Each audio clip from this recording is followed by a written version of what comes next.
It was almost 3 months ago when I made my first Spectating Peanut video, and the response was extremely positive. You guys really seemed to enjoy it and learn from it. And with Peanut being an absolute monster at MSI and the recent Lee Sin nerfs, I felt like now was a great time to revisit the jungler for SK Telecom T1, Peanut.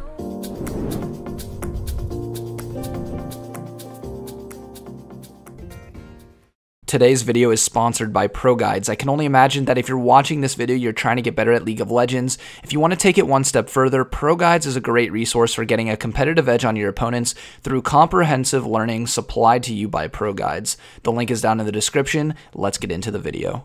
So first and foremost, we should talk about runes and masteries and what Peanut likes to build.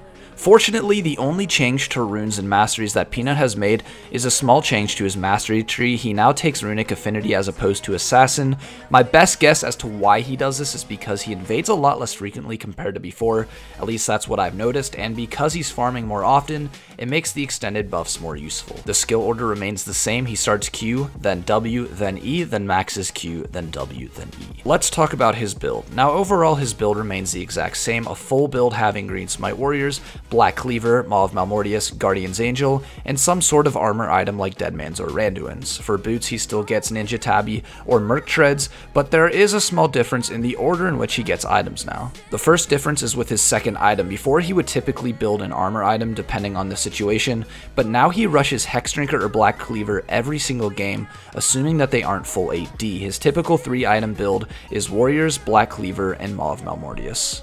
Also, ever since Guardian's Angel has been updated, he likes to build GA as his 4th item, meaning he's pretty much building all of the damage items before getting tank items. All 3 of these items, Maw, Cleaver, and GA, also have some tank stats on them, so he's not all that squishy, but this gives him tons of power transitioning into the mid game. His full build ends up being relatively the same. Once again, it's just the order in which he builds them that has changed.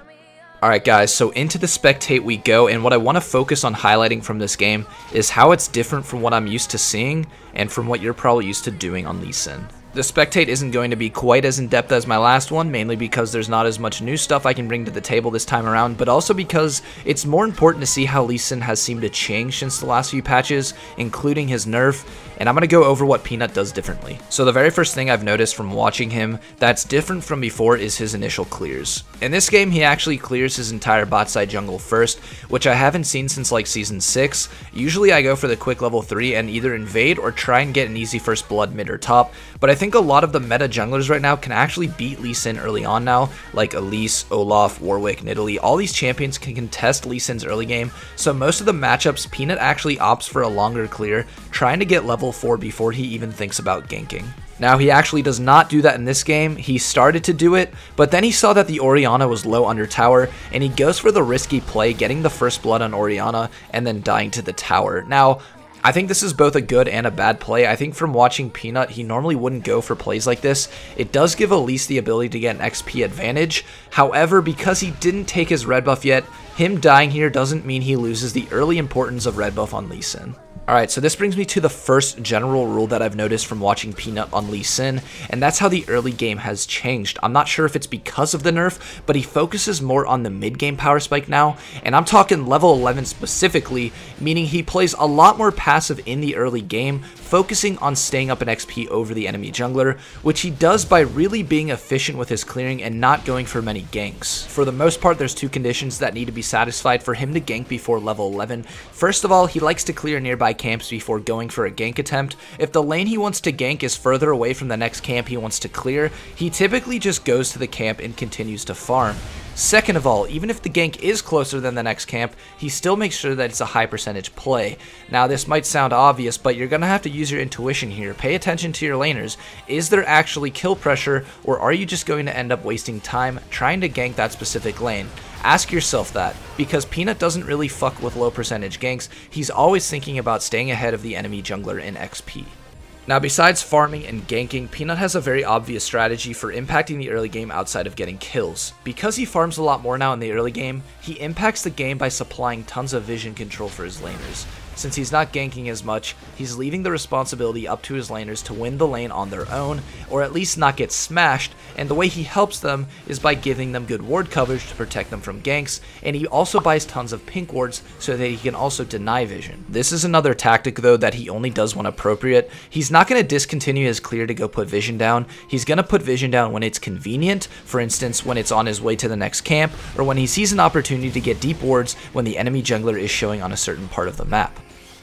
Alright, so we're now 15 minutes into the game, and this is the first time that I see him actually break his rule of thumb that he usually follows, which is to clear the camps on his way to ganking before ganking. So like, normally he would clear wolves, then clear gromp, then go bot side, but I think the reason why he runs past it this time, which is one of the first times I've seen him do it in this game, is because Elise was obviously bot side, she showed on the map, and he knows that while she's preoccupied, he can go into her jungle and take a bunch of camps, and also this is a good opportunity to get good vision coverage on their side of the map, which is what he does. He gets it in Tri-Brush, he gets it in that bush, and then lucky him, Orianna is too far out, so he quickly ward hops over Raptor Pit and claims the kill on Orianna, and this actually sets up his next move, which is to take Elise's blue buff. He knew that Elise was bot side, so he knew that this would be up, so I think the fact that he ran past his camps ended up being all calculated because he knew her topside jungle was up and that she would have to be backing, so he could beat her there, and he actually gets the kill onto Elise 1v1, and with good microplay and his laners collapsing, he manages to outplay the Rumble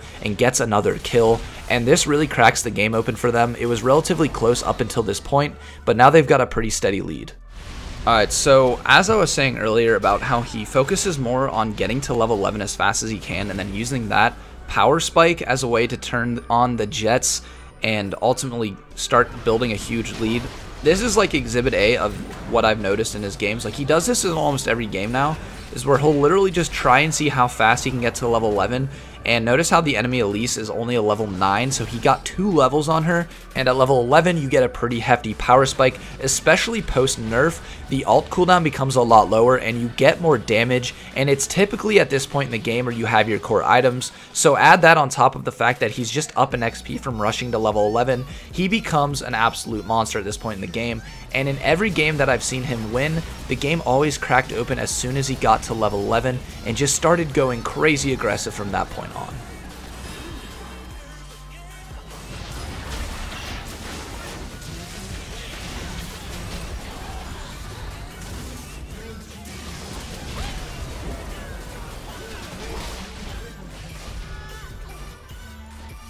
Alright, now just pay attention to what he does in the next minute or two to end the game. We're 20 minutes into the game, and first thing you see him do is go bot side to help Fiora take out Caitlyn and Tahm Kench. Immediately after that, he heads mid lane to see if he can get a kill on Rumble or Orianna, and he does manage to get a kill on Orianna, and he just doesn't stop, man. Now that he's got that lead on Elise and just in the game in general, he just turns on the jets, like I said, in this mid game, goes bot, goes mid, goes top, gets a kill on all 3 of them, and just like that, the enemy team surrenders and the game is over. And in all the games that I've seen him win, it's just a blatant pattern that he waits for that level 11 power spike to go for the really aggressive plays to try and conquer the map like we saw him do in my last Spectate Peanut video.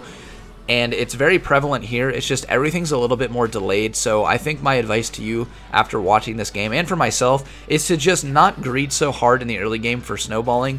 It's okay to not be that far ahead as long as you get to level 11 at a quicker pace than the enemy jungler. You're on pace to carry that mid game. And so yeah, that's what I've noticed he does, and so that's what I'm going to try and do. To wrap things up, I want to say a few things about it. First of all, if you're having success with Lee Sin currently and you're playing a completely different way, stick to it. This type of video is meant to help people who might be struggling with Lee Sin currently. I know for myself personally, ever since the nerf, my win rate went from around 60% to post-nerf about 40%. Like, it's been really bad, partially just me playing bad, but partially me not adjusting to the changes that occurred. Not just with the Lee Sin nerf, but with certain champions becoming strong and items being changed. Spectating Peanut and trying to once again model my play after what I've seen him do could really be important for bringing my win rate back up on Lee Sin and performing at the level I need to perform at in order to climb. Even Peanut himself definitely seems to be losing a lot more on Lee Sin than he used to be. He's dropped from rank 1 to rank 130 on KR solo queue ladders. Not sure how much of that is a direct result of Lee Sin being less strong, but at the end of the day, being adaptable to the situation, not being caught up and playing a particular way is really important because this game is always changing, sometimes in a small way, sometimes in bigger ways, and I'm hoping that this video will help you guys. Definitely experiment with what I've said today. If it works, it works. If it's not working for you, it's not working. You need to find a new strategy or maybe a different champion. That is going to be where I end today's video though. Thank you guys so much for watching. Don't forget to check out PROGUIDES in the description. Subscribe if you're new to my channel. Throw me a like if you enjoyed today's video. And as always, till next time.